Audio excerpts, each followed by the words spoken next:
This is a bit cold. Cold. She said it's hot. Anyway, bread and butter job this. Customer's got no water coming out of the tap. What has happened is the guts inside the cartridge inside will have come to pieces. Just wants to put it back together again. Really wants a new set because it'll happen again, it always does. I'll show you what we do anyway. Obviously shut the water off first. You gotta remove this head, little cap, screwdriver in there.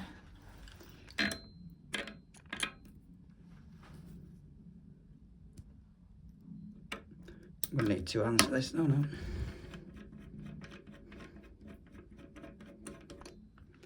Put your plug in at this point, so that's when that screw's gonna ping out of there and roll down. That's tight, so normally this isn't good, but to get the spanner under it just to free it off like that. I'm going to do this little chrome cover to reveal. Oh, well, that wasn't supposed to happen. That's why it's come to pieces. That circlip's fallen off. You've got to undo this off here.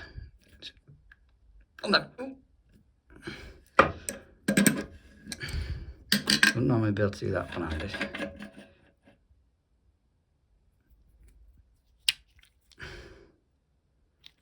So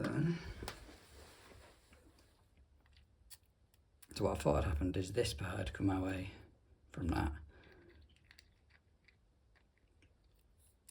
Back to front thread. But what's actually happened is that circlip has come out of that groove because it's too slack. You'll just nip it up with the grips to make it a bit tighter. Then put it back together, grease these up, and put it back together again. Check your tap seat where the washer sits is nice and clean. So this one's fine, don't need reseated.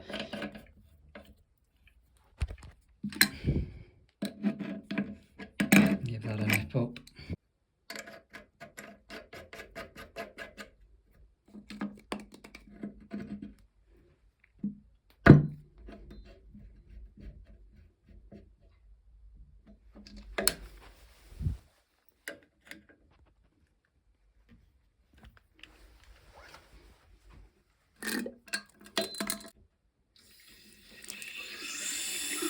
Beautiful.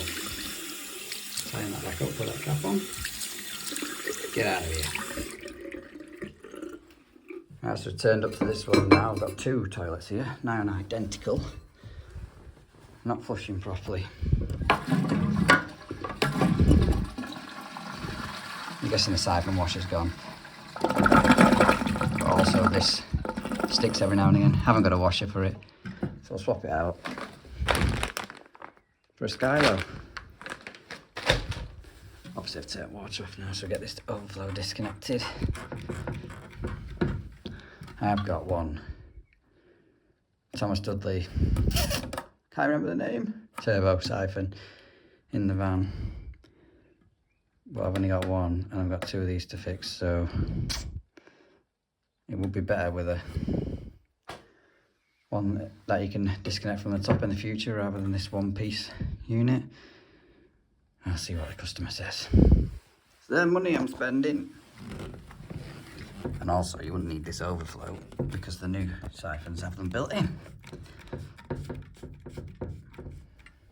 No, well, that was a stroke of luck, innit? Let's check the other side before I count my chickens.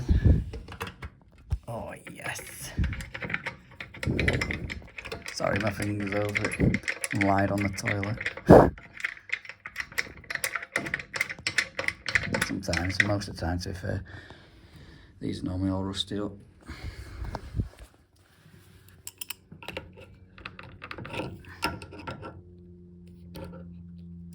Oh, disconnect the cold feed. Not like there's much movement on that though. Always get your towel down. I've got buckets in here in case.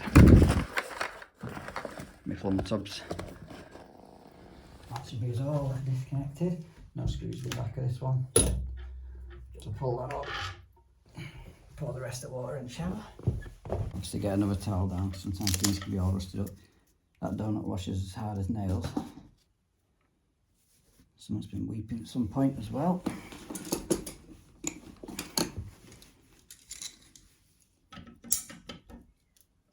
Christ, I don't know how it was leaking.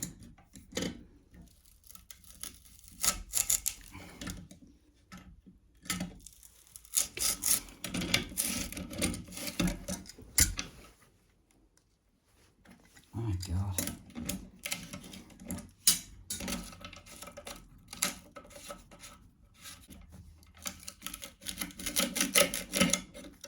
Not in the best condition.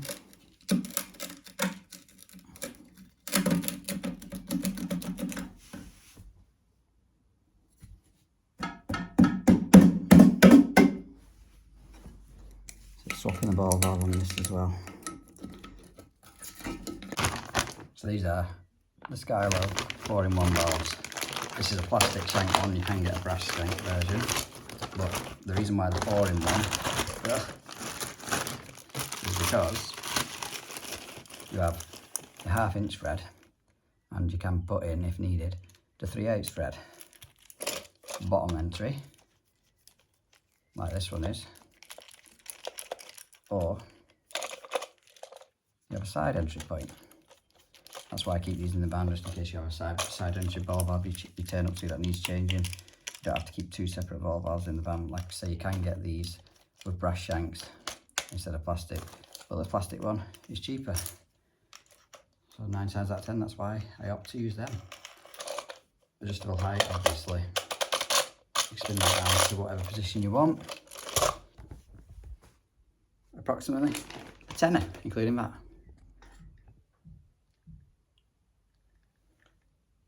You know, it's like an original Torbeck that, because the new ones have an adjustment, height adjustment on.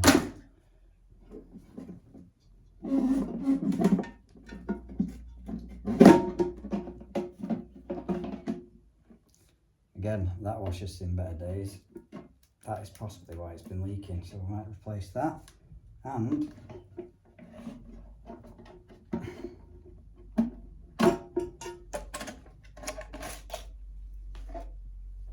the washer split on that, so another issue. I've shown you how to do these before, but I have a pack from Plumber of your rectangle ones and your circle ones. You just literally take the old one off and copy that. I panicked and I didn't think this was going to be wide enough. Now I'm going to have to replace this for the turbo because I can't get that off that little cone piece. It does look like the rod is chamfered. Field focus. So it lips on. I've tried undoing it off every single way I can think of, but I cannot get. I need that cone off so I can get underneath this, lift this washer up. But it spins, it does nothing. Maybe it's just me, maybe someone in the comments will know. But I've given up. I've given up. So this is what I've fitted in instead. This is the Turbo Edge by Thomas Dudley. You can alter the heights. You can gain access to, if I can do it, siphon washer whilst this is still in the system itself, so you don't have to strip down the toilet like we're doing today. A new washer on.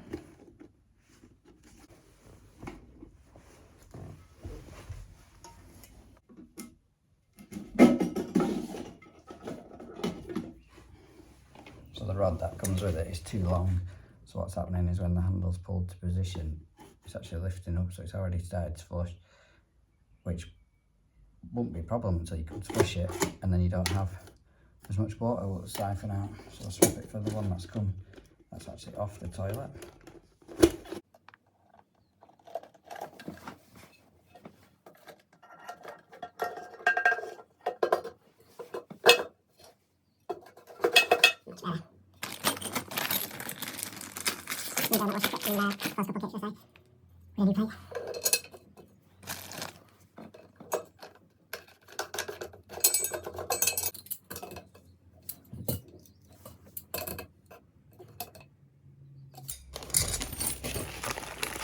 the washer that comes down, the washer that comes with that, I think is going to be too small.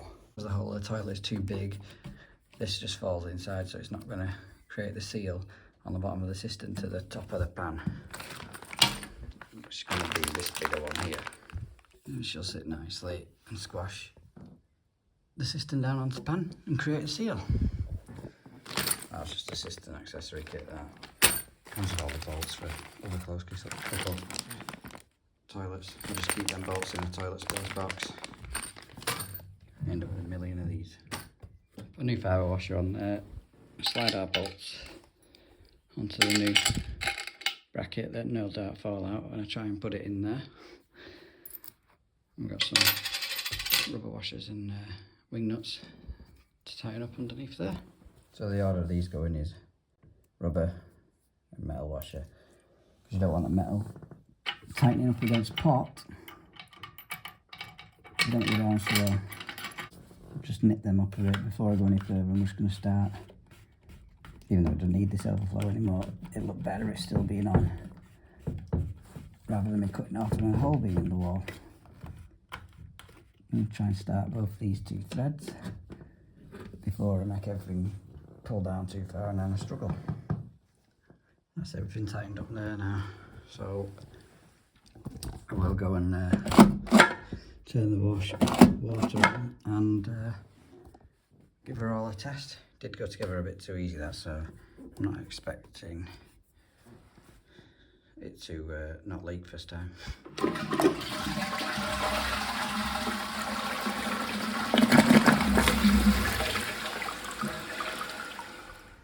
So I've been sent out this top-down thermal imaging camera.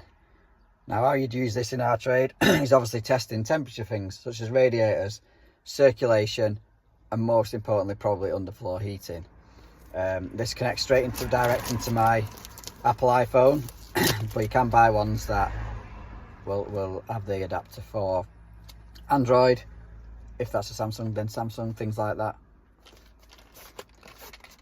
So we'll get it open, yeet that over there. What's inside the box? Got a nice little carry case and the instructions. So this, keep it nice and protected. A lead there in the camera itself, which like is a lightning adapter straight into the iPhone. Dinky little bit of kit. Clean and white for the lens. So first, we'll get the app downloaded on my phone. So this is what you'll see when you download the app. Just plug your camera in, boom, straight on. You can change the different contrasts and styles of how you want to see the image on display. What's going on this job is the customer's complaining that the hot water isn't hot enough coming out of the bath anymore. So what I'm going to do is put a flow cup underneath the bath, it's tap itself whilst open full, and see what it's reading. Now I know this boiler is only 24 kilowatt, so its hot water capacity is around 10 litres a minute. And as you can see there, we've got around 16, 17 litres a minute. It's not giving the boiler chance enough to warm that water up.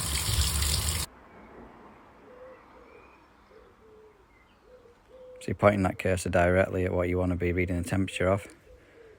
Trying to hold the camera steady at this point. So we've got about 45 degrees. 46 degrees. There or thereabouts.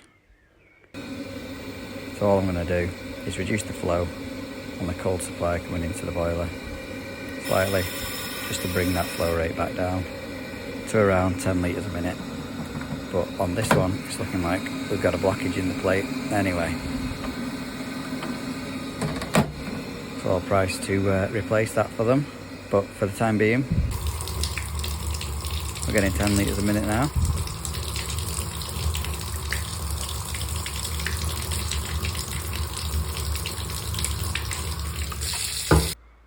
And a temperature rise,